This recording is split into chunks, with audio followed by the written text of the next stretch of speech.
This is the top shelf. I'm going to put all my dairy products in here because this is the colder part of the fridge. Oh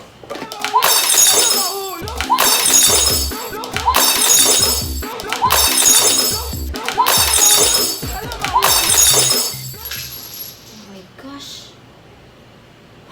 Nabasag. Oh no. Wait lang. Wawalisin ko muna. Disaster!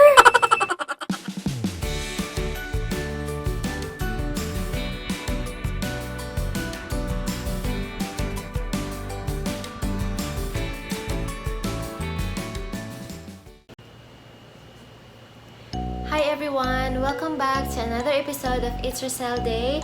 Today's video, I'm going to organize my fridge. If you want to know some storage hacks or some organizing tips on how to make your fridge look neater and to maximize the space, please keep on watching. In organizing your fridge, it's very important that you really have to take everything out. So here, I already took what's inside my fridge. There you go, it's empty. So, kanina, kinlin ko na siya, in-scrub ko na siya, kaya kailangan nyo talagang ilabas lahat para malinis nyo. Kung meron kailangan i-scrub, ma-scrub nyo, ganyan. Okay, this is the top shelf. I'm going to put all my dairy products in here because this is the colder part of the fridge.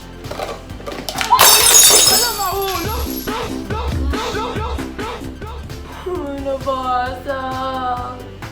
Oh no. Wait lang. Wawalisin ko muna. Disaster! Yun. Nabasag. So, dito ko na lang siya ilalagay. Yan. Ganyan na lang siya.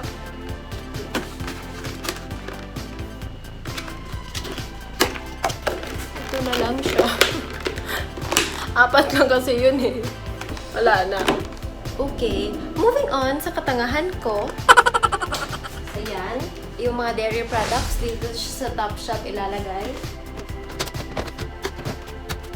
And also yung milk. Dapat dito rin siya ilalagay.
This video, please hit the like button and feel free to leave your comments. And if you haven't subscribed to this channel, please subscribe and click the notification bell so you'll be notified of my next video.